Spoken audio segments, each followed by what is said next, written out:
Matty Loves Podcast. Matty Loves Podcast.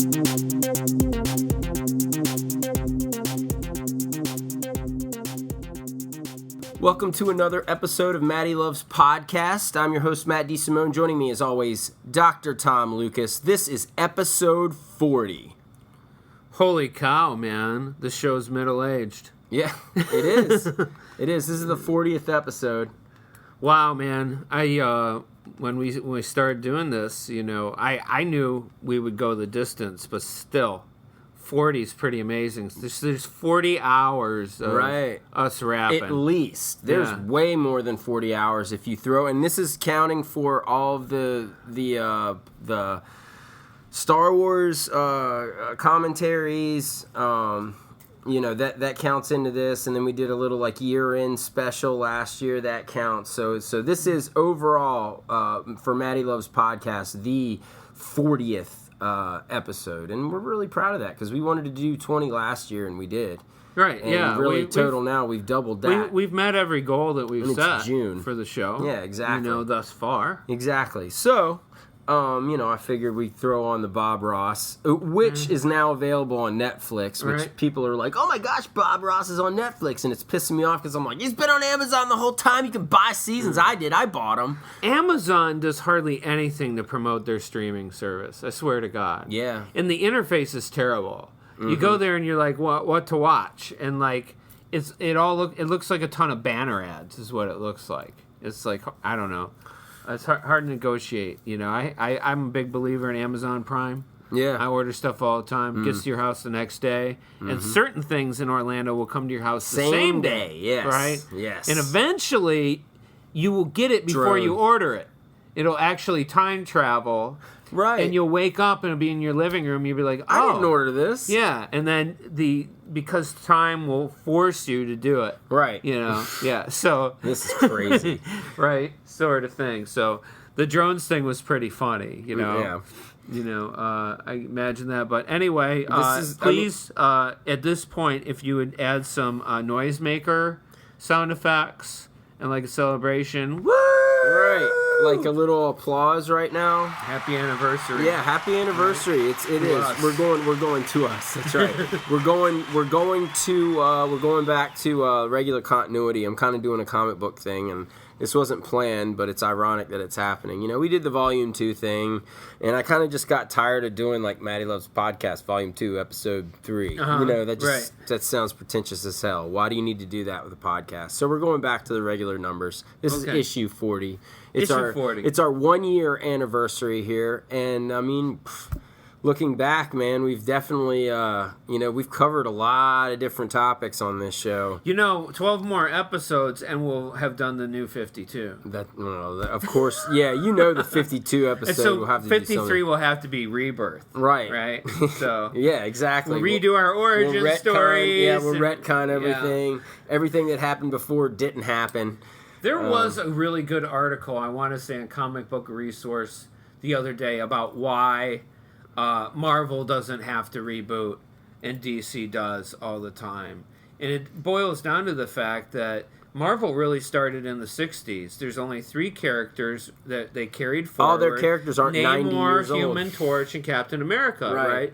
So really, Marvel is essentially born in the 60s, and they brought Namor, they brought Human Torch, they changed him from being a robot, to Johnny Storm, and they brought in Captain America, and then they've not had to deal with it. Not really. Whereas DC, Superman 38, Batman is 39, right? And then you've got the old Justice Society and old Justice League and Legion of the Superheroes. So all these things and they bought Fawcett, they bought Charlton, they, gobbled up all these other companies. And so it's so many different continuities, and it's hard to get a baseline, for that. And so that's something that DC has wrestled with. And this person, again, I want to say it was on Comic Book Resource, but it could be wrong. They do those nice essays where they break stuff down. Right. So shout out to CBR. But as a lifelong DC guy, it had never really occurred to me why they had to do all this. And now I have a greater appreciation for what the heck they have to deal with just to tell a story. Just to do a single There's issue. There's so much history in DC Comics and those characters. I mean, it's just, give them a break, you know. But then again, don't do Convergence. Right. And like just that. keep Grant Morrison in a room with like a feeding tube in his arm, and you just go in and ask him continuity questions. Just keep him on the payroll, more or less. Yeah. Just a hotline for writers, because he knows all. But most of our shows, for the most part, are topical. We're talking about the current goings-on in comic book and geek-related news. But we have done some to where we talk about, one of my favorites is still one of the first ones we ever did, which was the Whatever Happened to Saturday Morning Cartoons. We got a lot of listeners. I think that was episode 3. Yeah. That just stands out in my brain. I remember that we definitely got a lot of feedback on one of those early episodes. And it was fun talking about that stuff. And it's funny now, we have things like Future Quest, right? That are coming out now, and so it's just. Should we do an episode where we sound like characters in a Hanna-Barbera cartoon? Well, yeah. Right. Well, I can't, Mr. Ranger, sir. Yeah, Mr. Ranger. Well, that's Yogi Bear. Yeah. That's Hanna-Barbera. Yeah. See, I always get that stuff mixed up with all the Lou Schweimer stuff. Okay. Like Thundar. Oh, yeah, sure. We think it's Hanna-Barbera, but it's Thundar introduced me to post-apocalypse, basically. Yeah, folks. So, go back and check out that. If you've never gone back and listened to some of our old stuff, those episodes are pretty solid. I think we need to get into the cage and find some other shows that are going to hit that same level, Sure. Something that a lot of people, some nostalgia shows, maybe. Yeah, absolutely. Well, this episode is going to be kind of a nostalgia show because this is one of those, episodes to where, like last episode, we're hitting you off with all the news. This episode, we kind of have a central focus. And I don't know if we've done any episodes that were just based on a creator. Have we?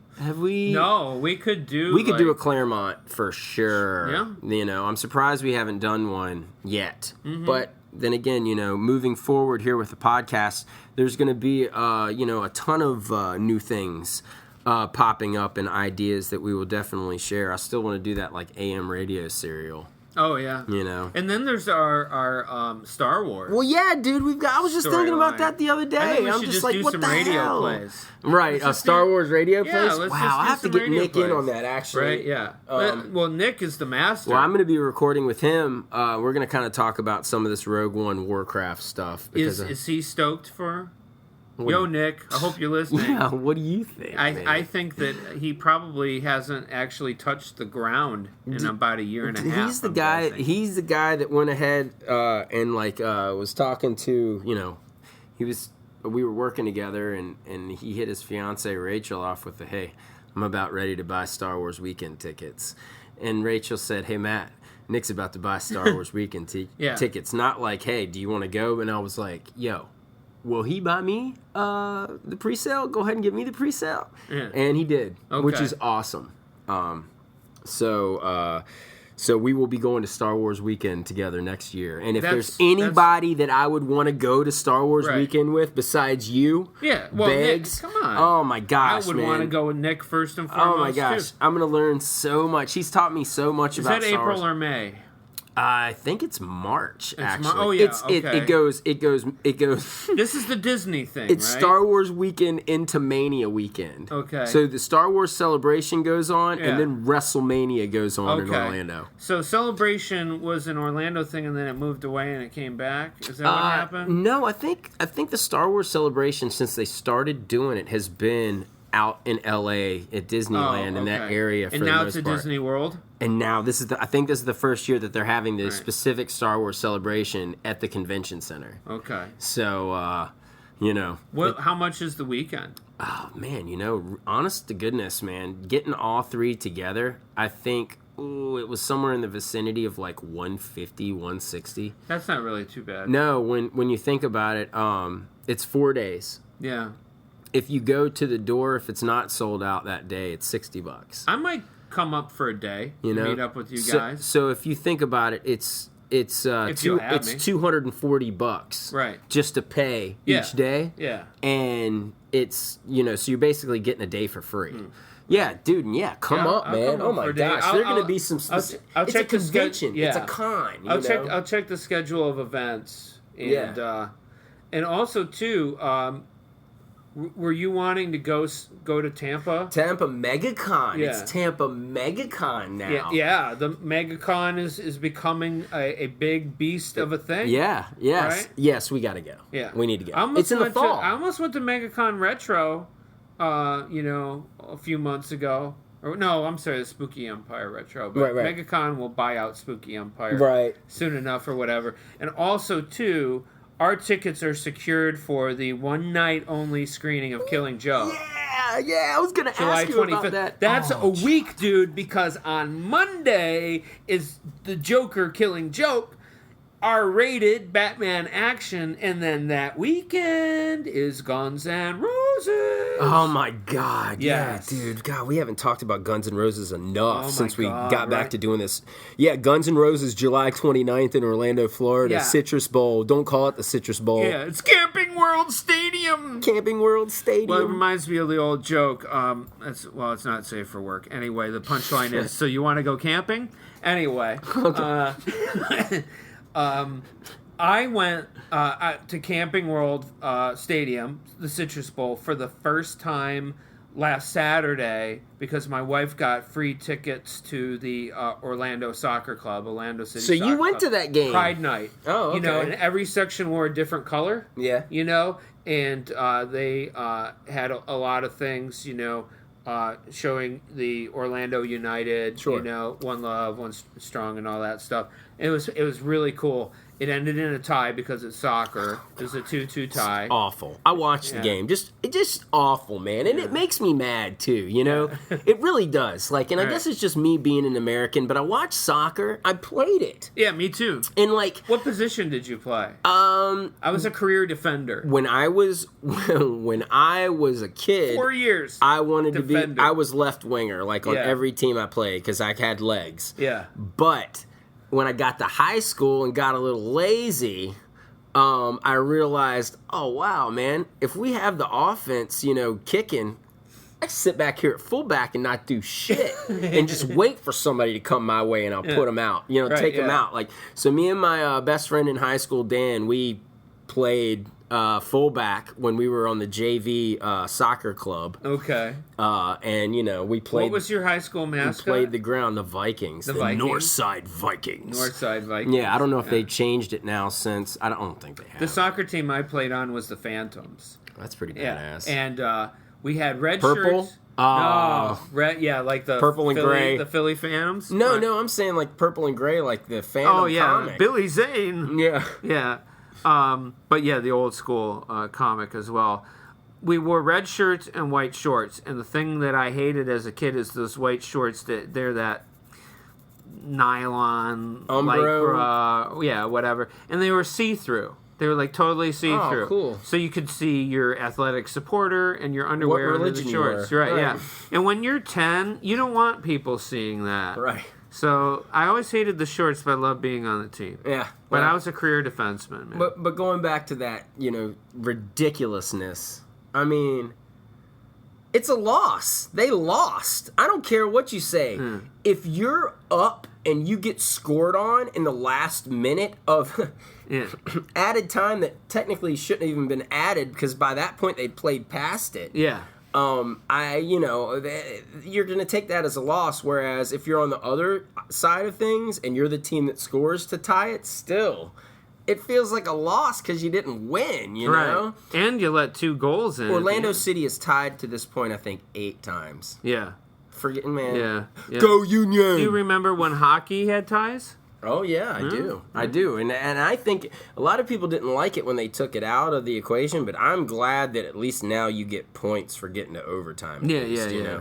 Because and I like that we're not seeing many shootouts anymore. Yeah, right. They're getting it done. Well, it's because, they went from 3-on-3 and now they're going to 4-on-4. I think that helped, because 3-on-3 was just kind of some I mean, like street hockey, more or less. Yeah. That's the way I looked at it, Unless you get a break, it's pretty easy to defend. And the goalie doesn't have as many bodies in front of him, so he can see the puck easier. Yeah. But when you get 4-on-4, you can definitely stick someone in front of the net and leave them there, You do old Dino Cicerelli. Right, exactly. That's what I would do. If I was, I've said it before, if I was in the NHL... Man, I'm center forward, and I would just sit in front of the goalie. So you'd be like a Thomas Holmstrom? My legs would be so bruised by the end of the game because that goalie will be whacking me the whole entire time. I think it was 93, man. The Wings were playing Maple Leafs in the playoffs back when the Maple Leafs were still in the Western Conference, and it was, Norris Division, the classic Norris Division type situation still. And there's a picture of Dino Cicerelli's back and back legs. Felix Potvin had just been double-handing him every night, and he was just a total bruise, man. He was like a California raisin. He was just totally just purple. Yep. One side of his body was But just he got purple. them trash goals, though. Oh, that too. And the other thing I love about Dino, nobody really talks about it, is he would wear his helmet really loose so it would pop off. Yeah. Right, so that if anyone hit him too hard, it would pop off, and the referees would instantly... pay attention. Yeah, devious stuff, man. Dude. I mean, he played so big for a guy his size. Dino Cicerelli, he a pain in the ass, and I mean that's out of all goals that's scored, I don't like the slap shot from from about like 30 feet out. I don't like the beautiful move into the wrist shot. I like the straight up guy sitting in front of the net and just starts hacking. You like the Luke Robitaille kind of situation? I loved Luke Robitaille when I was a kid. Like, just hack it. And we scored. And that's the greatest goal to look at the other team and be like, that shouldn't even happen, you little assholes, but we scored, So anyway. Slapshot taught me to love the garbage goal. Yeah, dude. Love a good trash goal. So who are we going to talk about? Okay, so shifting back towards our main focus, we're going to talk about a creator that the both of us hold in high regard. But you have read more Warren Ellis than I have. My Warren Ellis knowledge, or what I've experienced, has been a lot more recent. Also through the stuff that you've let me borrow. What was the publisher that he did Black Gas and No Hero? What is that called? Oh, my goodness. I'll have to look it up. It's not Boom. I don't think. I'm not entirely sure. Yeah, just chat for a so minute. I've read a good bit of Warren Ellis since I moved down here to Orlando. I think you are more up on his recent stuff than I am. Yeah, I am, definitely. Well, you read Injection. That's still going on right now, and that's a decent series. But I just got done reading his James Bond story, Varger, which today, the day we were recording this, is being is out in graphic novel. Only I was really disappointed because it's $20. I mean, it's a 6-parter, and I figure it'd be released a little bit cheaper, like $14.99 maybe. Oh wow. But anyway. So we're going to talk a little bit about Warren Ellis. Avatar Press. Avatar Press, that's what it's called. Yeah. And he's done he's done a lot of stuff. Super God. European. No Hero. Right. Yeah. He got his start. Okay, so he's a Brit. Right. All right, he's a Brit, and he did a little Judge Dredd, and he was doing some Brit comic stuff, and then in 1994, he gets his break, I think, with Marvel. Well, he does Doom 2000. Yeah, that's Doom right. 2099 is when I first saw the name Warren Ellis. Well, that's pretty much about the time he came on the American scene, and I have often talked about how much I love those post 2000 AD, UK writers.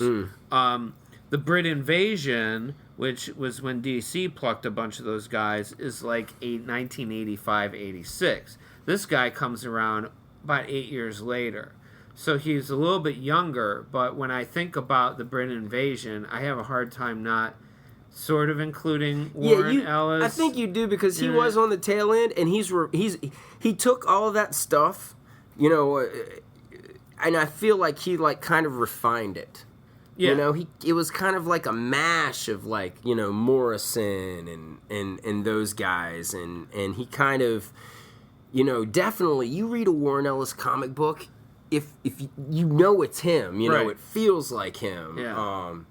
And like Warren Ellis, like G.I. Joe Resolute. I've talked about this on the show before, man. What he did with G.I. Joe, with knowing nothing beforehand, and Hama giving him just a little bit of notes, and him taking those characters and running with them. I mean, it was brilliant, man. It was so good. And I mean, I've always thought... I don't really think he's had a clunker. No. I think that there's, some people said Super God was heavy on exposition, and... I can see that, but still. I think every comic book writer wants to tell his own Superman story. I think every comic book writer has a Superman story. Yeah. Whether it's simple, whether it's, kind of like a look at the inner self, or what have you. I think every comic book creator has his Superman story, and I think Super Gods was Warren Ellis's. Yeah. That is an awesome book. That's another Avatar Press book. It is. As far as I know, all his, more adult. Is that his? I don't think Publishing? so. No. No. I just think they really I think he pretty much can pitch whatever he wants to them, and they'll publish it for him. But more adult treatment of the superhero genre, and by adult I mean sophisticated. Right. Not Yeah. lurid. Right, and not pizzazzy at all. Right. Really. So I read Vargur. Okay, and Vargur is a very original James Bond story. The one hang-up I have about it is the art style looks just like Archer. Really? It looks just like Archer. But it's not fun. But it's not. It's a serious story. Yeah, but it looks just like Archer. So that's an odd choice. Yeah, and it's kind of also a little bit of got that Steve Dillon vibe to it. Oh, really? Yeah.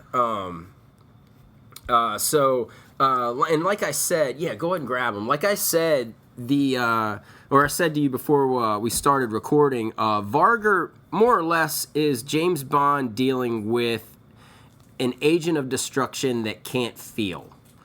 And the only way he gets any kind of feeling whatsoever is by killing. So he's like the perfect killing machine, more or less. By a few different ways, they end up, coming across one another, and then, the battle begins.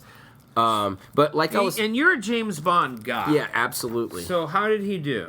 Warren Ellis nailed it, man. Right. I mean, we're talking about, this is a James Bond that is kind of a lot of, really, man, there's the first three, there's a lot of Connery, but there's the George Lazenby look to him. What year is it? But he's also kind of cheeky like Roger Moore. This is going on right now. Okay. And, they do the classic thing. Start out a Bond story. Oh, let me see your gun. Let's update it, Right, yeah. Let's give you some gadgets. Right, but do you see how I said it kind of looks like... I do see that. That Archer feel. It's like Archer meets Steve Dillon. Yeah. It's very clean. It is. The colors are really bright. Clean, yeah. Yeah. Yeah, it pops. Yeah. Without a doubt. And the thing is Ellis is definitely the right guy to be writing this story. I've asked you to seek out Global Frequency. Oh, yeah. And there's 2 volumes of that. I wish that had been a longer running series for sure. Global Frequency, the idea is there's an agency and they have specialist operatives all over the world, and whenever there's a crisis, they only activate the ones that have the skill base for the problem. We talked about this, it's like Mission Impossible. Yeah, so you get different people in each story, but there's this connective tissue. For a while, it was going to be a TV show. They're going to do a Global Frequency TV show. That would be awesome. And the Global Frequency is how everyone is. It's almost kind of like Dollhouse in a way. Yeah, right? Yeah. That show was ahead of its time, man. Yeah. And it should have been a comic first. Dollhouse would have been a killer comic before it made a TV show. Yeah, without a doubt. So, Global Frequency is a modern day, spy, espionage, world crisis, villains, and all that kind of stuff. There's different stories. Right. Every issue is a different situation. Right, and that's what he does so well. We'll get into that here once we get into more of his mainstream stuff. But with his mainstream stuff, I've always felt, and we've talked about this earlier, that Warren Ellis lends himself to the mainstream books only to tell us stories kind of outside of the continuity. Right. I think that the Iron Man Extremis story Oh my God. changed Iron Man forever. Iron Man Extremis, to me, is like the high water mark of Iron Man. And I don't even think that was supposed to be what it was. Yeah. And it just, blew up. Amazing. Yeah.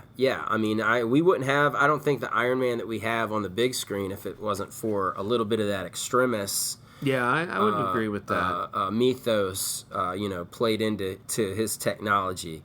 Extremis, they never did an animated film. Did they do a motion comic for Extremis? They did a motion comic. Yeah, I don't know where you can check that out. I think that's on the Marvel Knights. Yeah. With a K. Yeah. The Marvel Knights label. I watched an Inhuman animated series. I got the disc from Netflix. I was like, what? There's Inhumans? And it's like that. It's like almost like a shadow box kind of. Yeah. It's a direct descendant of the old Marvel animation. Right. The character was a cutout and just kind of got pushed across the screen. When they turn their heads, it's just basically them cropping it and making a reverse shot. But it looks like their head moves. Real cheap animation. Right. But I've always wanted to watch. I have never seen it, but I think it was on Netflix for a while. But they took it off. If I'm not mistaken. Dark. It was dark. Extremis, man, that shit's dark as hell. I'm still waiting to see if they do an Extremis film. They'd have to change up some things, but anyway. So also too, recently, like I said, I've read a lot of more recent stuff from Ellis, and his Moon Knight run. It was like a 6-issue run. It was amazing. Was fantastic, and that is, again, kind of like what you were talking about with that series you mentioned, each issue was a different situation. Yeah. You had Khonshu there antagonizing him the whole time, but he's going through different things. Yeah. And he kind of gave him this sort of millionaire playboy look, sort of, He's wearing the suit and tie, all white, and the mask and everything. And it was pretty cool. It was definitely a different Moon Knight than we had seen, but still, the same. He grasped the tone. Moon Knight is just such an interesting character. How he fits in the Marvel universe is, he's insane, man. Yeah, he wears white to draw attention to him. Yeah, that's crazy. Yeah.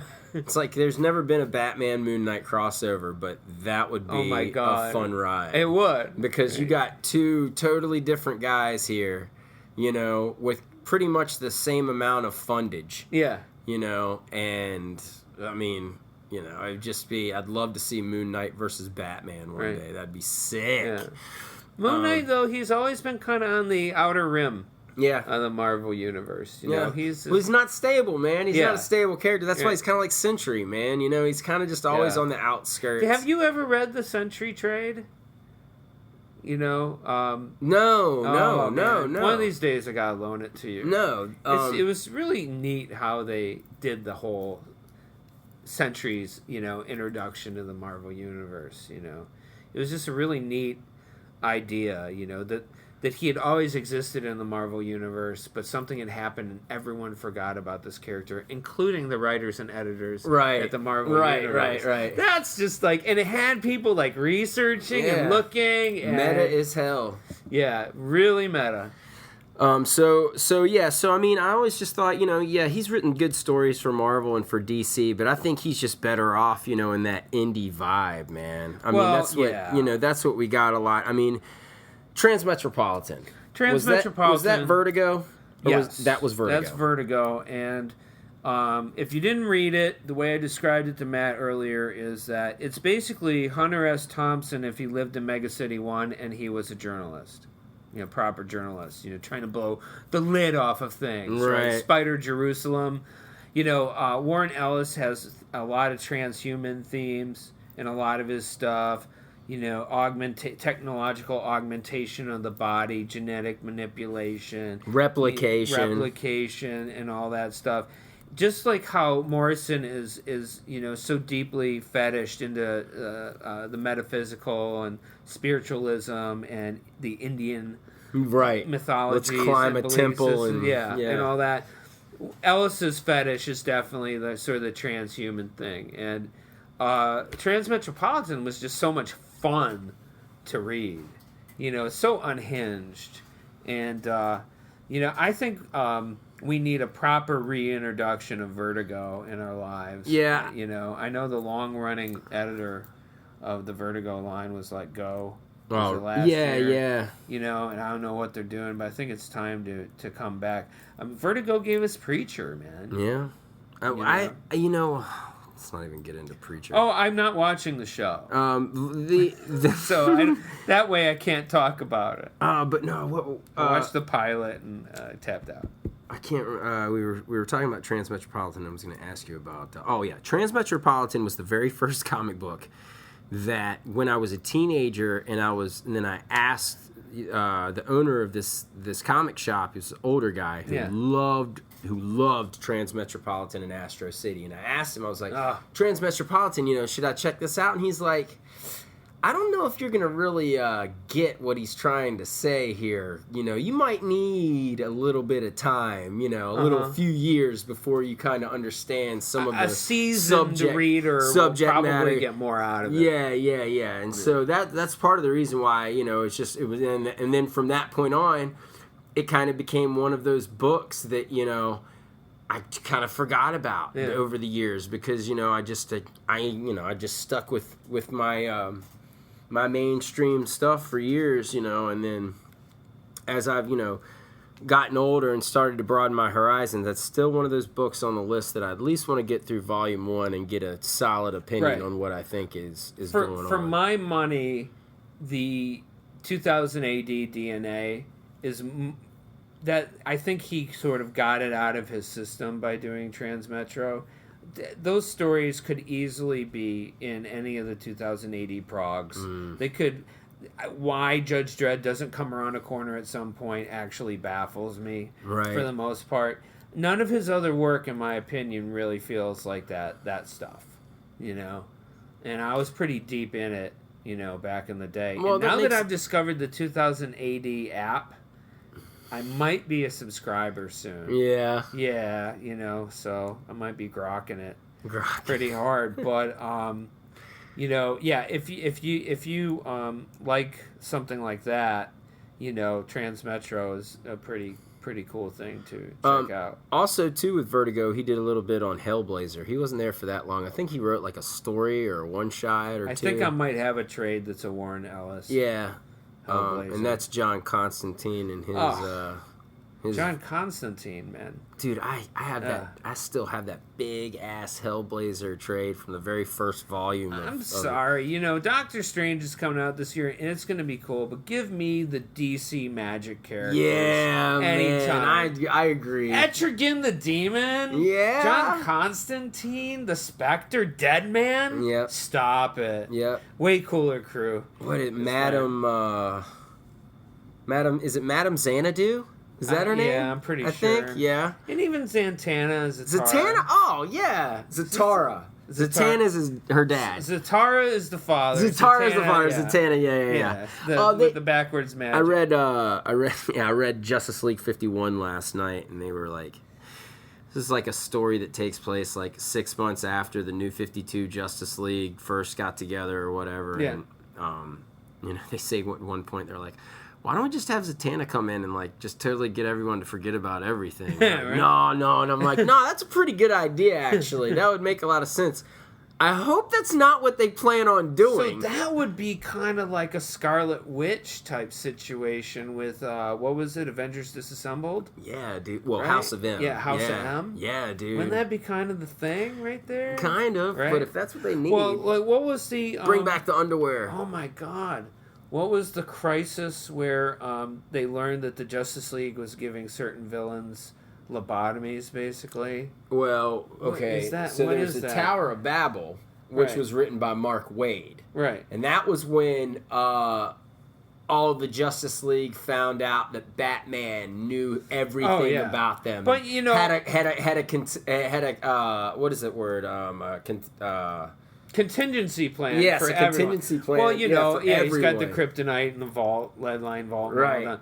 But the thing is it's Batman. How are you surprised by? I know. This? Why would you get mad? Exactly. I think it was how it happened because there was also I can't remember which. Well, that's the whole OMAC thing, right? Yeah, I can't remember which one it was where Wonder Woman broke the neck of Dr. Light. I think that might have been Infinite Crisis. Okay, yeah. So Infinite Crisis is the one where they learn that they lobotomized Dr. Light, basically, and it has come out that they have corrected a few villains over time. They made the hard choices and all that.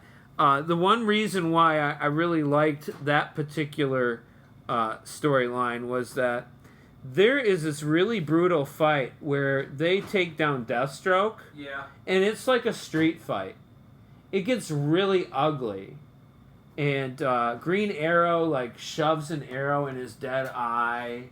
And everybody just beats him down to the ground. And it's just awful. And it makes you sort of sick to the stomach. Huh. And I'm like, wow. You know, wow. That's the same story arc where they killed Ralph Dibny's wife. Sue. Right? Yeah. No, that was Identity Crisis. Oh, that's the one. That's what you're talking about. Okay. Yeah, that makes sense too because of the memory loss and all that stuff. But now you've got Wildstorm and Sword of Damocles down there. Now, Wildstorm came out during a time when I was out. Yeah, out. Okay. Out of the game. I wasn't reading a lot, and I've always wanted to go back and really look at it. All right. So tell me about Wildstorm, and I will tell you about the Authority. Yeah, that which will make more sense after because Authority came after the Sword of Damocles. It's kind of like what led. Basically, what Sword of Damocles did was they were searching for where the Jinn Factor came from. No one knew where the Jinn Factor came from. And the four main characters, and this is also more or less what it became, was Wildstorm Earth 1 versus Wildstorm Earth 2. Okay. If that makes any sense. Yeah. So we have two characters on our Earth, Dr. Sung and Union. Okay, and Union is like this retired, like pretty much like the old Superman of the Wildstorm universe, more or less. And then you have Damocles, which is Dr. Sung from an alternate dimension, and you have this character Sword, which is Union from another dimension. Okay, so it's like the alternate versions of themselves, kind of like Ultraman and Superman, kind of like that sort of thing. All right, and Damocles, the Dr. Sung from the other dimension, is after this guy Sigma, and Sigma is reborn on Earth, and he turns out to be the base of the Jinn Factor. And pretty much the whole point of everything is to, prevent Damocles from destroying Sigma, basically. Okay. But from there, you got, like, characters in it, like Kaizen Gamora was a big name. This guy, he has his own island, and he's like a genetic manipulator and all this kind of stuff. Really bad person. And then they reveal that Kaizen Gamora is actually John Colt, who was a member of the original Team 1, and his like thoughts and like everything in his brain was put into Spartan from the Wildcats. All right, so anyway, so that was like a big reveal, was that Kaizen Gamora was not who we thought he was, and that it was actually John Colt, the original John Colt, who had his face like reconstructive surgery and everything. Once they kill Kaizen Gamora, the actual one shows back up and is like 1,000,000 times worse. Because what they did was they like went and they like kidnapped Kaizen Gamora and his daughter and kid, and I think his daughter and kid ended up dying, and he was like in like like pretty much imprisoned, and then he comes back after this. And those are the main. But Sword of Damocles was the first like all the Wildstorm universe came together. So you had Gen 13, Wildcats. You had Death Blow, you had Wet Works, all of basically everything that stemmed out of the original Team 7, which I've talked about before on the podcast. Everything that came out of that was, your Wildstorm universe. And Warren Ellis was the one who basically bookended the Sword of Damocles. He wrote Sword of Damocles 1, and he wrote Sword of Damocles 2, which was like the bookends of the whole entire miniseries. However, the big problem was it was Image Comics that was doing this, and at the time, they couldn't put shit out on time. So the reading order for these like they would tell the readers, be sure to pick up blah blah blah to get the next part, but that would be delayed. Yeah. So then they'd have to, like, you know, find a way to let you know and say, hey, everything that happens in this issue happens after Sword of Damocles, Gen 13, number 1 or whatever. Yeah. Right? So it got to be, people got frustrated with the story when it was coming out because it was all out of whack. Mm-hmm. Right? And instead of Sword of Damocles 2 being the last issue of the series, it ended up being Death Blow 28, the Death of Death Blow, which was, for the time, I guess, really the biggest thing that happened was Deathblow died. Yeah. Who was the original member of Team 7. So from this spawned books like Authority and Planetary, which you know a good bit about. The experience of reading things out of order was definitely my experience with Planetary. Every book that I would pick up, it would kind of be like this thing where I wasn't entirely sure where in the story I was, but the story that was within it was so solid that I didn't really care. One of the highlights, though, of Planetary is they do a little bit of time traveling, and they run across 3 different versions of Batman in a one-shot. They run across basically your Adam West Batman, right? Your Dark Knight Batman, and then like Denny O'Neil, kind of Batman, and that was really fun, to see that. But the Authority was interesting to me because I had just gotten back into comics, right? When the Authority stuff was coming out. And I was like, what is this? Right. It was different, man. It felt very different. It was totally different. I mean, that series broke so many. I'd like to see Ellis write Doom Patrol because, like, the Authority was like kind of like a Doom Patrol Justice League. The new Doom Patrol that's getting ready to come out in September is written by Gerard Way. Okay. Did you ever read The Umbrella Academy? Yes. Okay, he's the front man of My Chemical Romance. Yeah, so he's doing Doom He's Patrol. Doing Doom Patrol. That son of a bitch, dude. And the cover is like it's like a burrito or something in a wrapper. Yeah, and it just says Doom Patrol. And it just, I mean, just how weird that looks. Like I'm going there. Totally, I'm going there. So I'm gonna be looking forward to that. But the Authority was like that. They felt like oddballs. They did things that were. They did what they needed to do to save the day. By any means necessary. They were like the X-Men, but they would kill. Yeah, and it wasn't like this gratuitous kind of, killing. Mm-hmm. I mean, it had a price to it. It carried weight. What made it easy is they mainly were fighting aliens a lot. Right. Or time-traveling aliens or time travelers and all that stuff. But there's one particular little story where they fight the Avengers. It's not the Avengers, but it's the Avengers, right? And they're evil.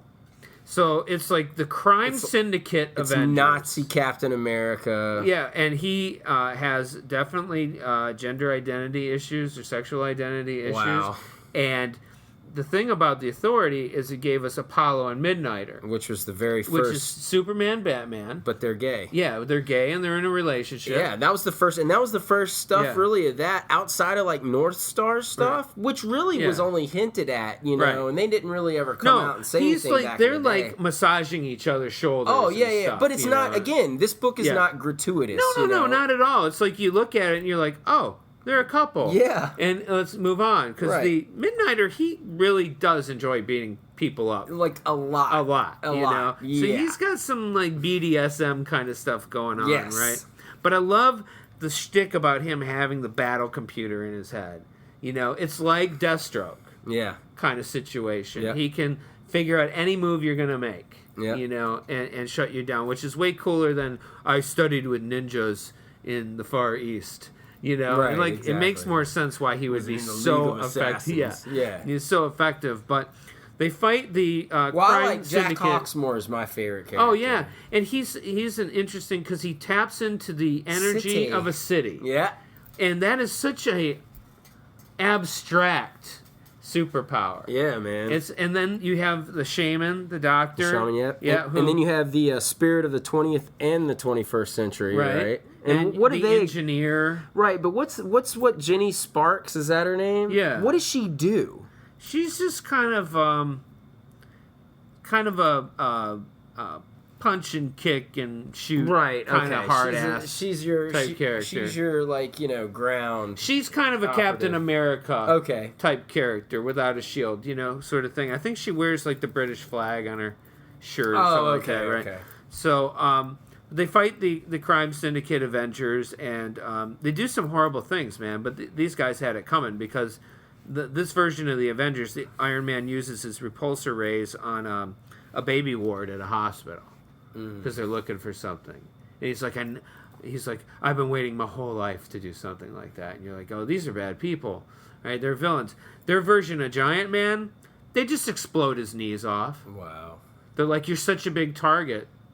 Easy. Easy. We're gonna blow your legs off, and he ends up basically on stumps, trying to fight. It's like it's horrific, right? And you're like, now, I was probably reading this in like 03, 04, and I'm like, wow, I haven't seen anybody do stuff like this with superheroes since like Martial Law or Watchmen or Dark Knight. This is interesting stuff. And I gobbled up what I could. I read it out of order. I didn't care. Right. I just picked up stuff. Same with Planetary. I'm not sure if I have all the Planetaries or not. I really need to kind of get my act together and put all the hardcovers on the shelf together and look it up. Because the Planetary stories are really... They're transcendent. They're just really the carrier is in Authority. That's the ship. Oh yeah, that is everywhere at once. Yeah. It's a time-space continuum hub. Yeah. It doesn't travel anywhere. It uses the bleed. Yeah, the bleed and all that stuff, which showed up in Multiversity. Yeah. Right. We saw the bleed. It still exists. Grant Morrison mapped it out for us. So. Anyway, but yeah, you can't go wrong with Warren Ellis. You can't. And one of the things I like about him is even though he, has done some deconstructive work with the heroes and the genre and all that, he's never really smirky about it. It's very literary and very intelligent and very artful, and he never's it's never a fourth wall type, right? And it's not really ever meta. It's more like science and technology, right? That he really strives at. He, if there's anyone who'd be turned into a cyborg first, it would be Warren Ellis. Yeah, I'm sure he would sign right up for all of it. So, well, that's gonna do it for episode 40. We're 1 year. Happy anniversary, man! Happy anniversary. We're 1 year in. 3 cheers for us, right? And we're gonna continue this. We'll see at episode 60 and episode 100. But until then, we will see you next time here on Matty Loves Podcast. I'm Matt D. Simone.